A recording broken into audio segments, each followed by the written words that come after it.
Morning, everyone. So, as most of you probably have known, Hugo just released Warhol into alpha. So, Warhol is I guess, UV substitute or replacement or future, whatever you guys want to call it, to basically play Ninth Age online. And there are a lot of other YouTubers more popular than me that will be going more in depth, I believe, into what it is and all this stuff.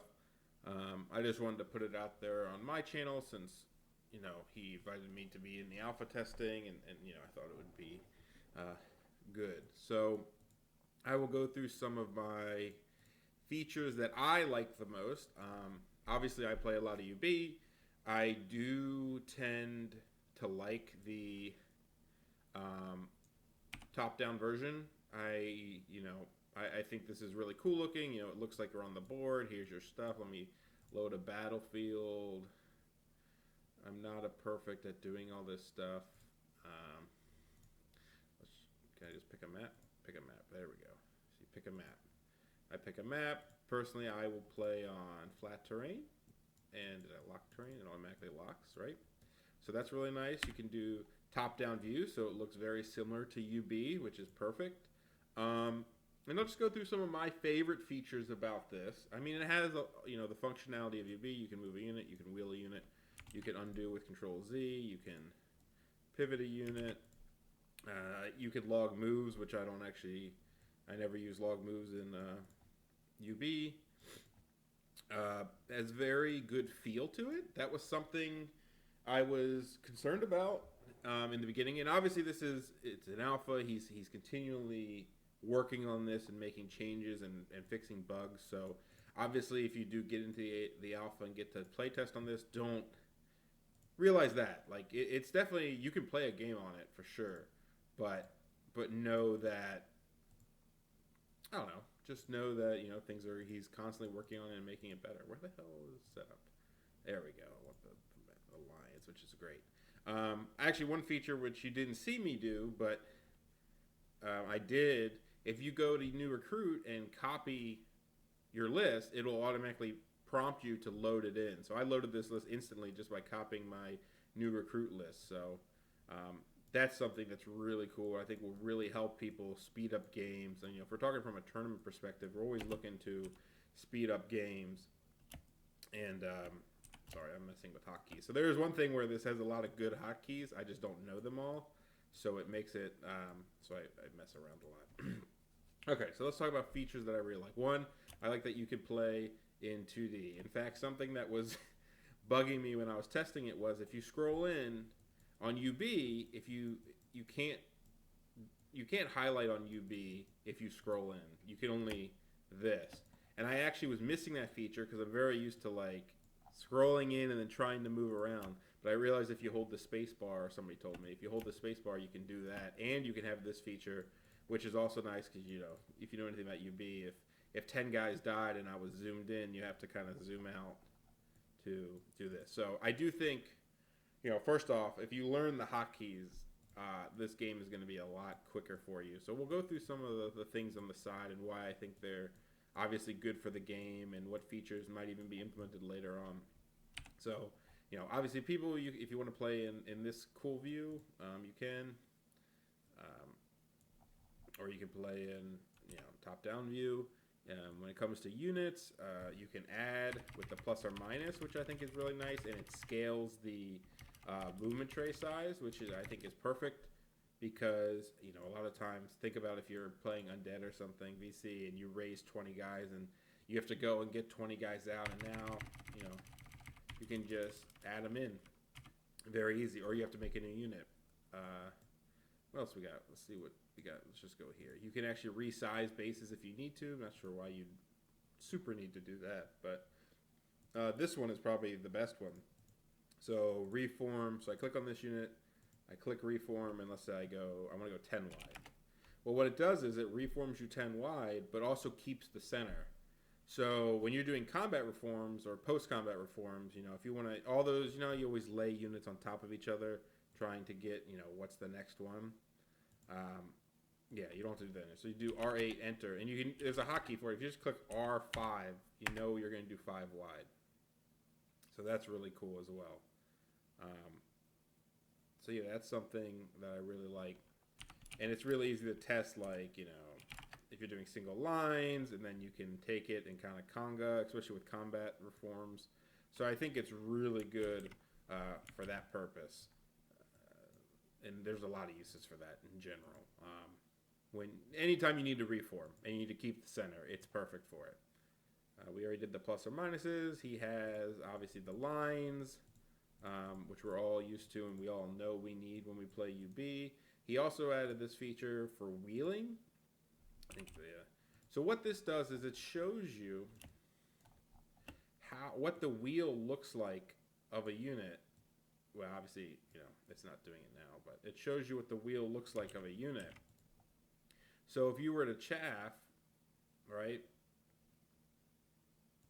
So what this means is if you're trying to chaff, let's just say you had a single model. Let's just take a single troll, right? If I'm here, on UB, you're always asking people, if you wheel, do you hit me?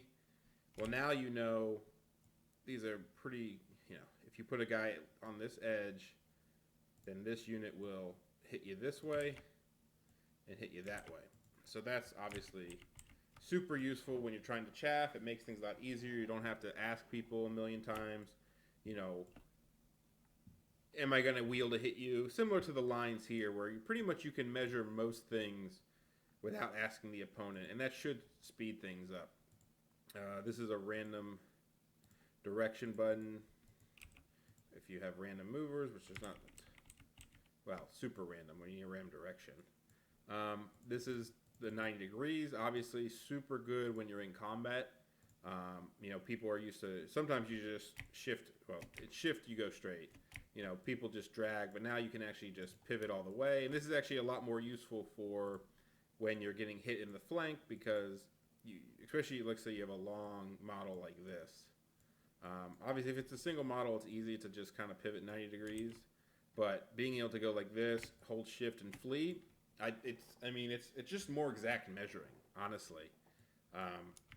The one feature I think he's trying to implement, which would be really cool, and obviously, I think it's one of those things where we just, we're already getting more features than UB has, and we're gonna, people are gonna demand more and want this and that, but I feel like because we see that it's possible, I don't know. I feel like people will be more demanding on features, and maybe I can see them being a little more complainy if it doesn't work. Whereas, it's not like we have the reform thing on UB. We just get out new models. Also, when there's a little like snap feature where if you were to put this back in the unit, it snaps into place. Which UB, you mess one little model around and it's slightly off center. So I'd say that's really nice.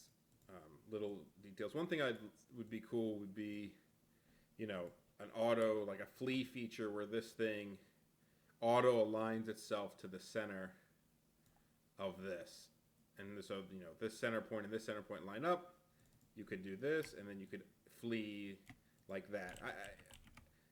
A lot of these are quality of life buffs where, we used to play on UB. We didn't have any of this. We didn't have lines. We didn't have anything.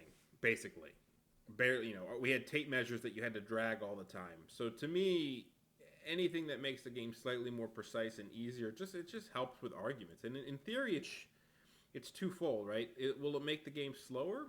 I don't know. I think things like these lines made the game faster because you could check everything, but you checked it easier. How many times were you? Maybe you didn't check it because you didn't care. How many times would you line up your unit and be like, okay, where's my overrun taking me? Or, where's the lines? Where'd they go?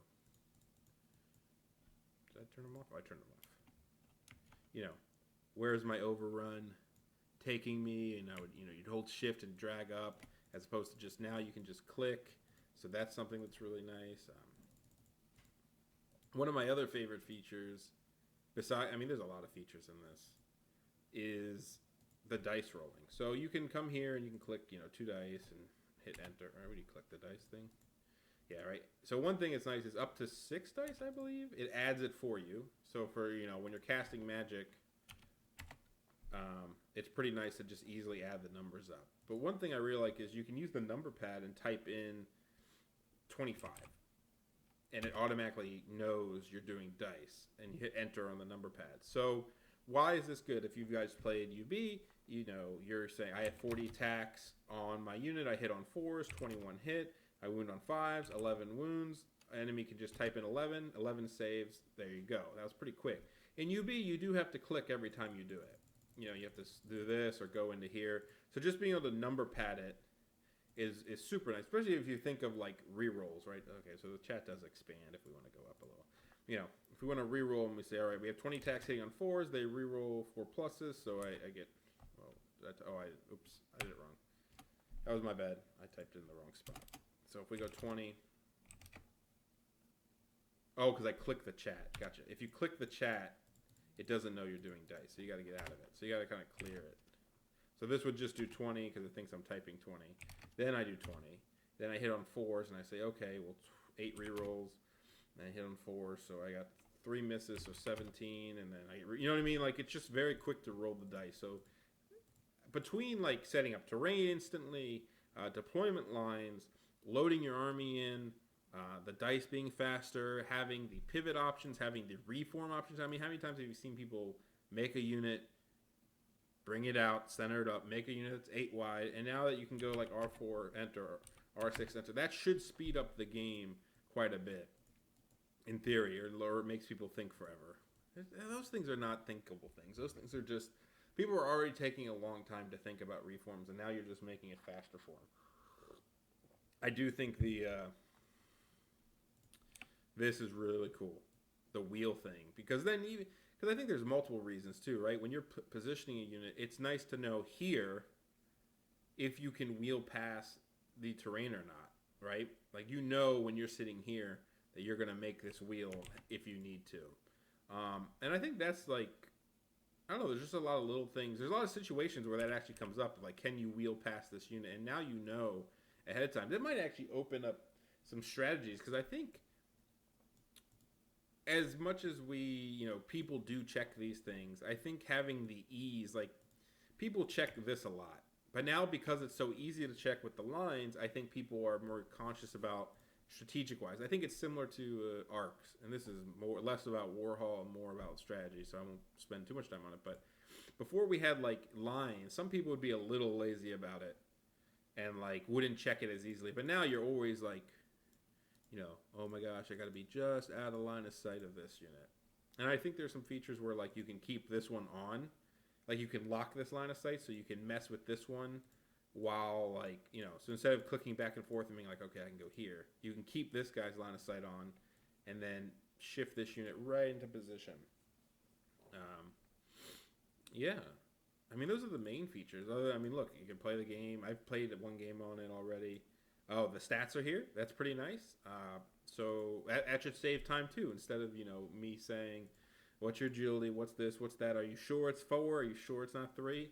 You can just click on a model and be like, "Okay, 3 attacks, offense 2, strength 6, perfect. Agility 2, excellent."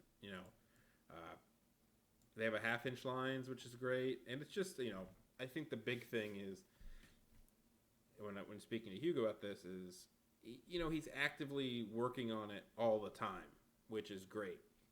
UB is great, and I appreciate everything Lorenzo does and still does. But, it's not his full-time job. I think he's like a VP of a big company. So we don't get updates that often. I mean, I appreciate him changing things, but we just don't get updates all that often. So this is something where, if we want a feature, it could probably go in a lot faster depending on how hard it is to program. So, yeah. Anyway, alpha's out there. You guys can sign up for it. And just keep testing and making it better. And, who knows?